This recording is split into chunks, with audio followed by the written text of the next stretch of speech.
Hello everyone, and welcome back to another evening of gaming with me, Zeal the Centurion. I hope you're all having a good one.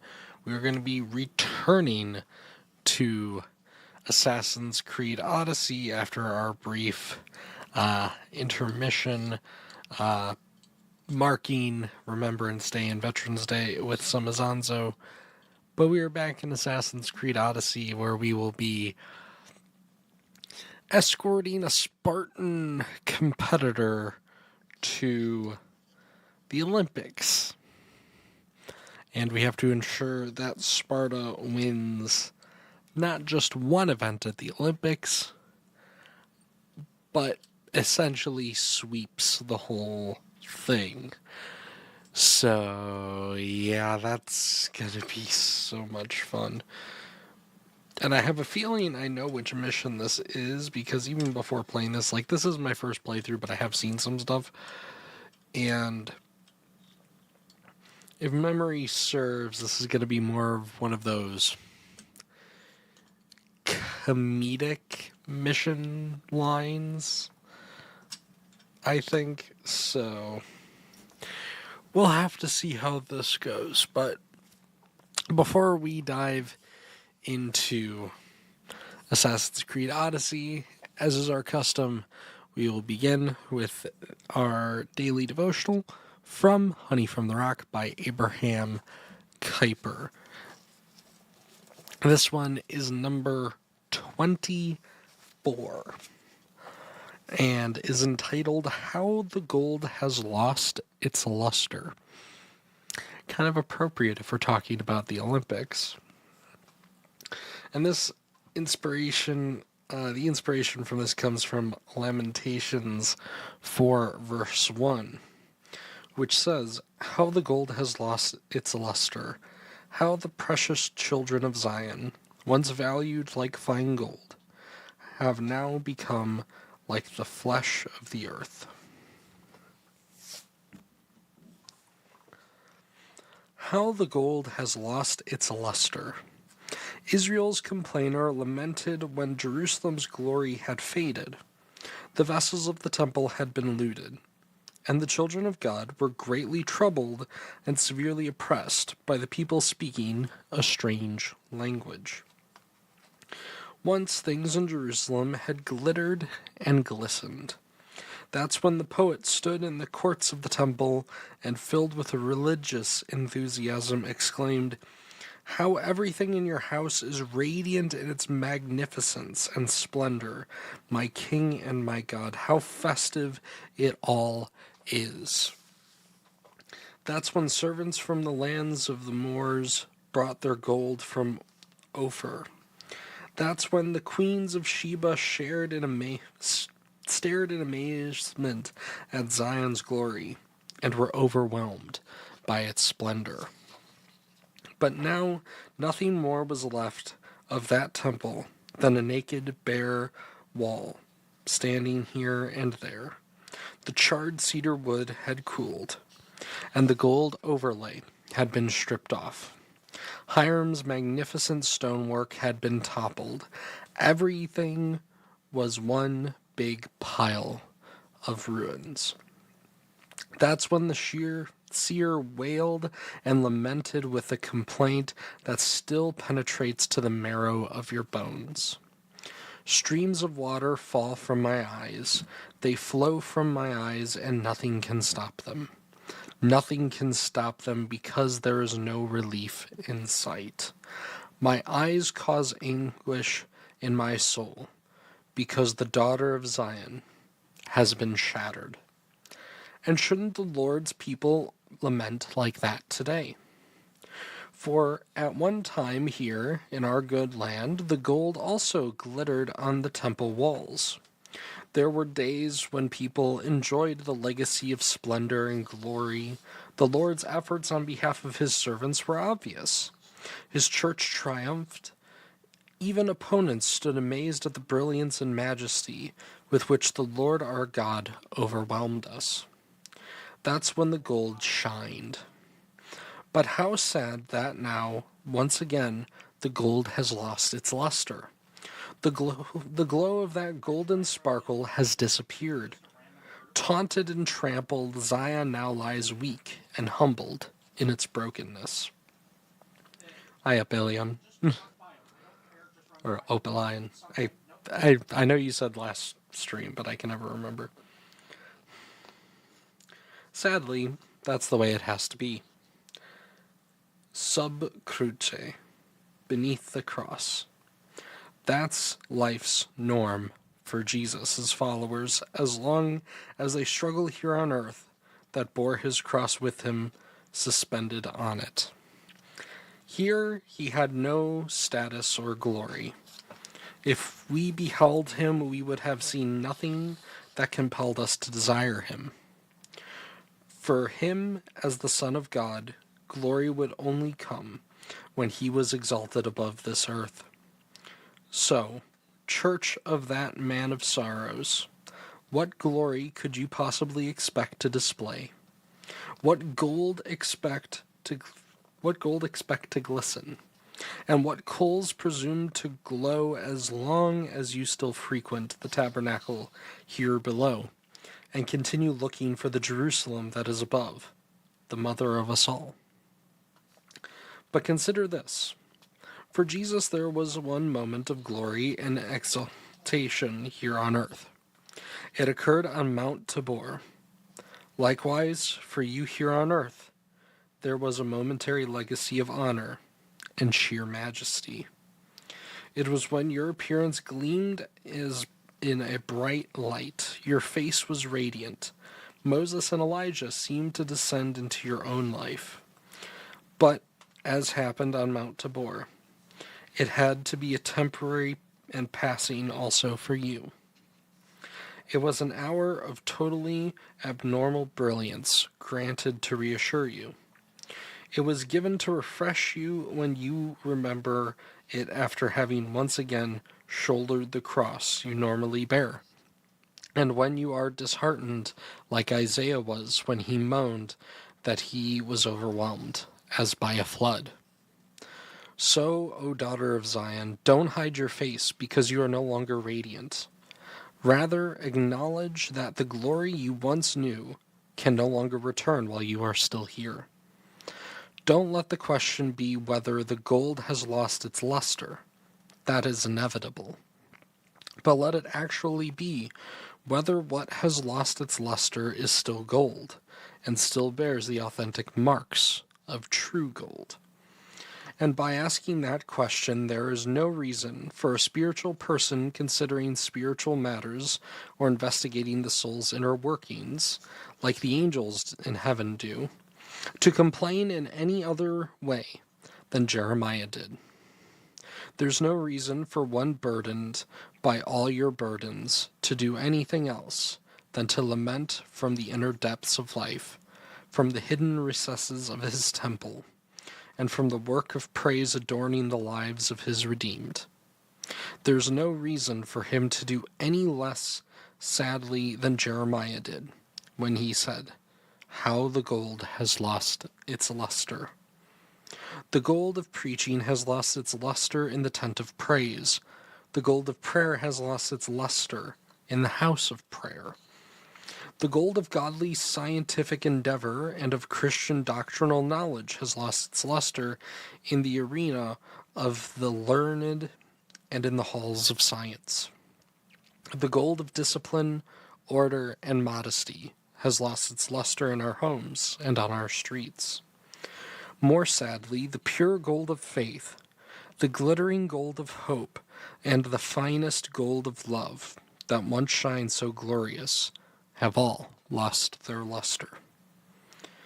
Then, even if we don't open our hearts, also the gold of salvation's inner mysteries will lose its luster. So will the gold of being introduced to the exalted one who in a higher, tenderer grace clothes select souls with more than mere clothing, but adorns them with jewels that glisten, the emeralds of quiet humility, and the sapphires of divinely consecrated hearts. Even worse, my sisters and brothers, is that the times are so terribly perilous that even with the dimming of this life still worth living, Satan is at work. In this dimming, he is not as interested in stealing gold as he is in replacing it with earthly flesh, to use Jeremiah's words. Then, should you still want to celebrate in your enthusiasm, let the kettle drums and cymbals resound and drown out the quiet, lamenting song of the harp. No, my friends, don't relieve your pain and sorrow with appeals for joy that have no basis. Inner joy, oh yes, in the hidden depths. That's where there's true joy, in the Holy of Holies. Celebrate by always rejoicing in the presence of Jehovah, your God. But regarding what comes to external expressions, regarding what you see of Zion with your eyes, reflect on the words of the preacher. There is a time for laughing, but also a time for weeping. Judge for yourselves, then, whether the hour has not come for complaining to your God.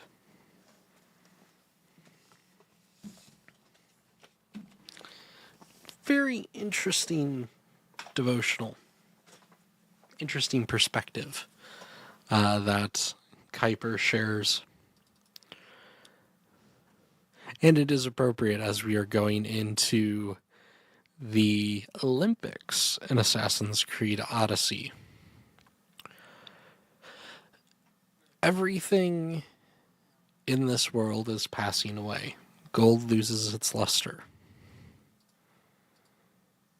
Because it is corrupted, it is tainted. The old is passing away as the new draws ever closer.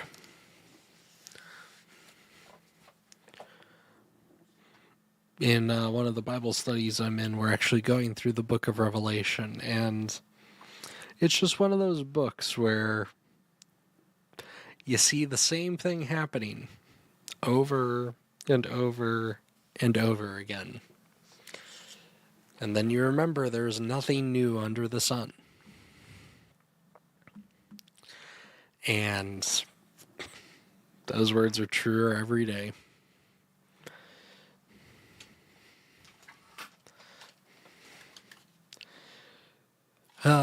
The things of this world are not what are important.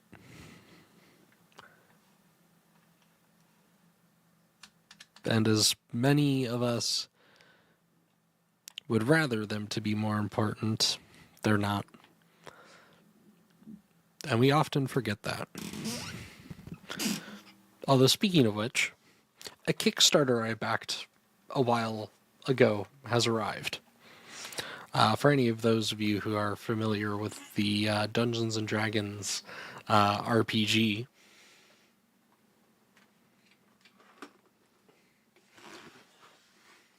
I have a Tarrasque.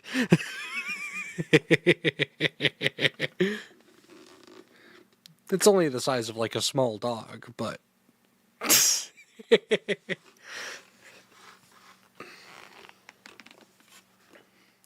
yep. It's a biggin. And I have to find a place for it. I don't know where, so right now it's just sitting on my my hobby desk. So that's just going to be hanging out down here for a while until I can find a place for it. Yeah, I need to paint it and get some more details on it, but it's really cool. But we can go back to that later. For now, we must escort a Spartan painting stream one. When I have time, it's like, I need to finish Assassin's Creed Odyssey, then we can maybe take a break. But basically every single week, I'm always having to cancel streams and then try to make them up, and it's like I need to get through Assassin's Creed Odyssey so I can move on to other things. And it's like maybe we'll do like, well, Saturdays or Sundays when I'm not busy. Maybe we'll turn those into hobby streams.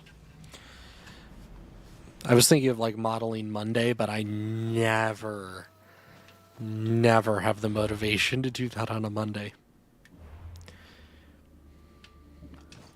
Or really, it's just always difficult when I'm trying to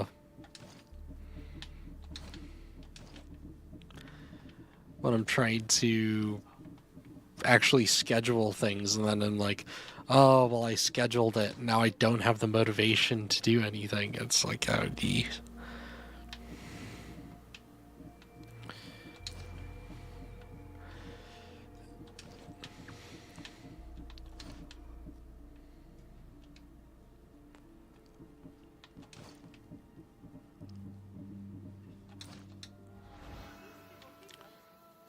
Okay, we need to find.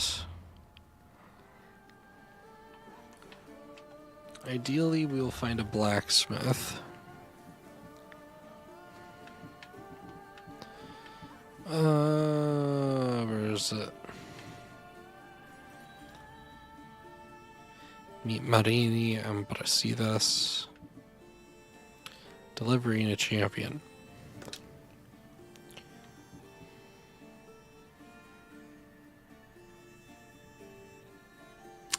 Read that name. Yeah, this is the mission I thought it was.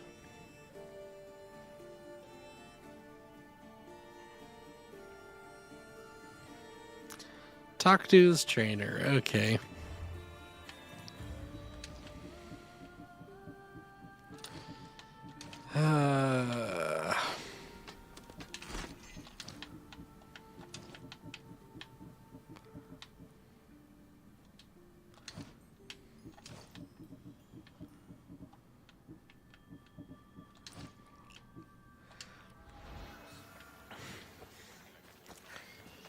Need to find a blacksmith first.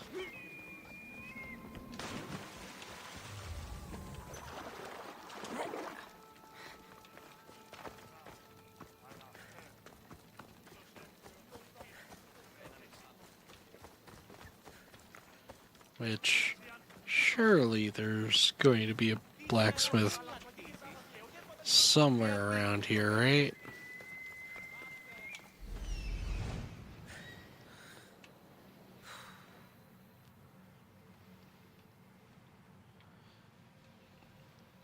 No.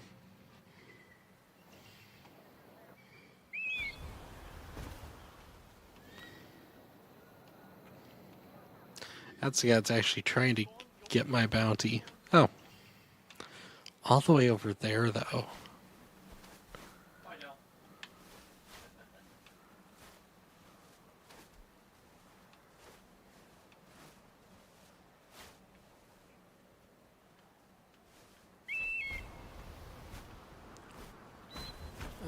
Maybe over in this town.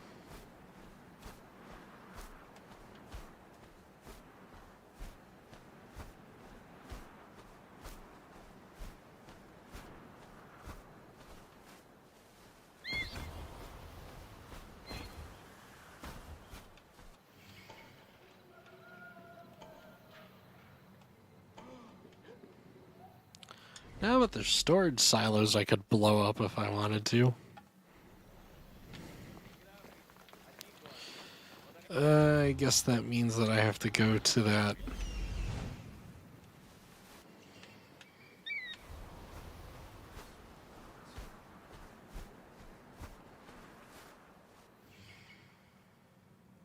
No, I saw. Okay, well, it's off in that direction, so we're just gonna head off in that direction.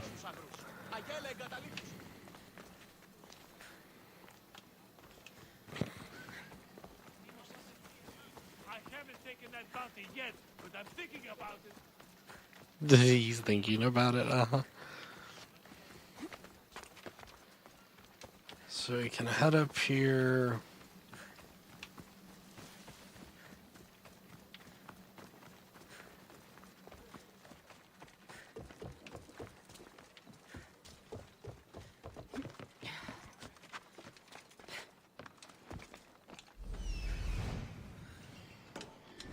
There. Because I'm going to need to upgrade my armor a bit. That's the downside of relying on things like legendary armor sets. What can I get for you? What can you do for me? Well, we can go down to the armor section. And we can upgrade.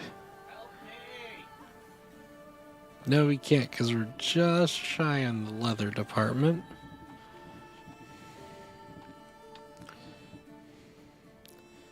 Same there. Yeesh, I need a lot of leather.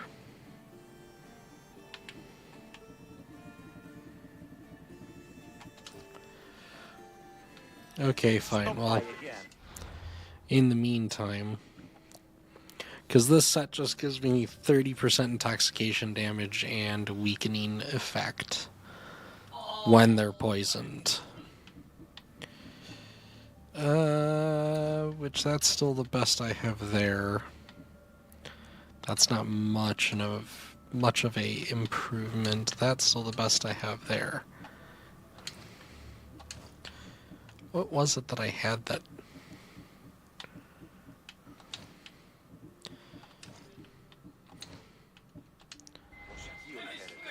No. Okay. Well. We need to get more leather, so probably like looting war supplies, and if we're going on a ship, because presumably we have to sail around, maybe do some looting. Not piracy, but privateering. But time to go talk to the trainer of Testicles. Yes, that is his name.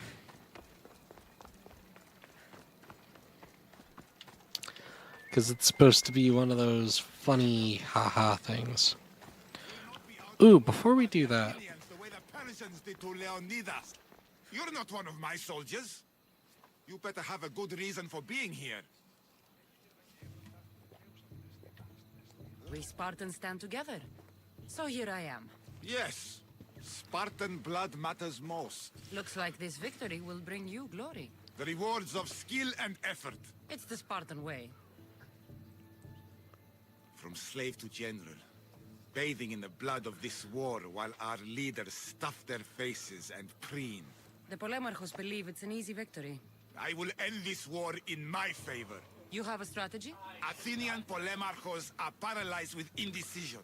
They serve too many masters. Making them slow to react. And that's where you come in.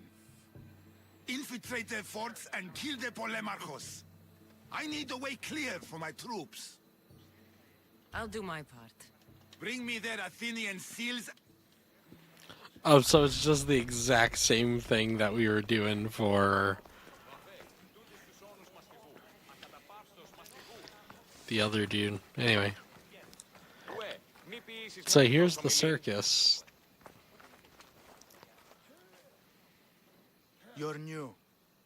If it's training you want, we don't just take anyone.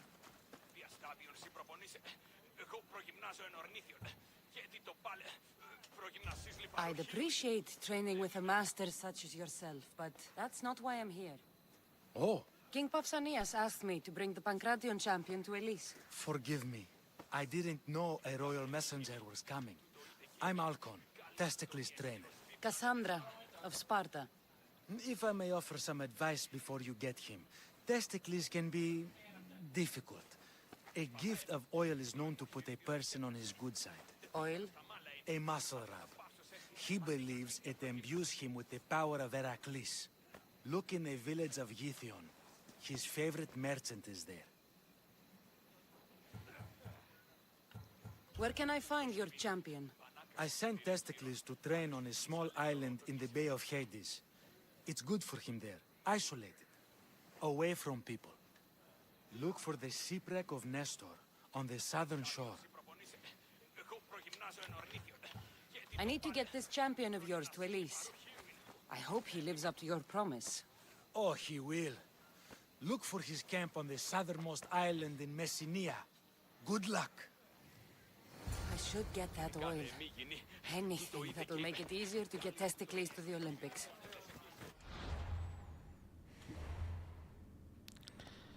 So I can go to there.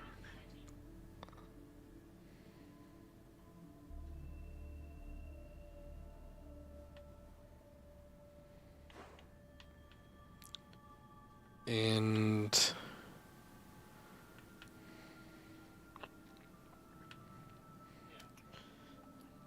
Elise is where we're going.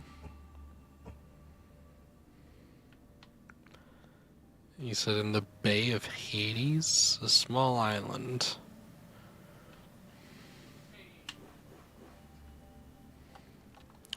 Well, we can fast travel, so that always makes things.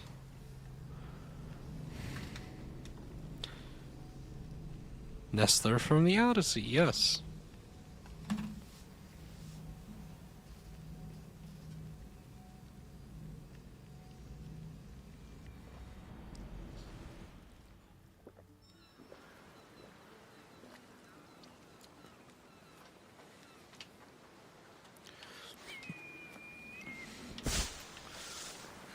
You know, speaking of Greek myth and things like that, I see her. there's actually a really funny joke in the Disney movie Hercules.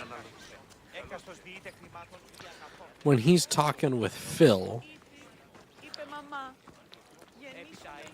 and he is asking him to be his trainer, he says, Another slow day.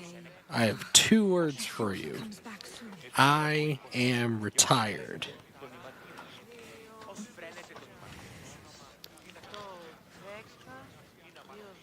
Or is it one?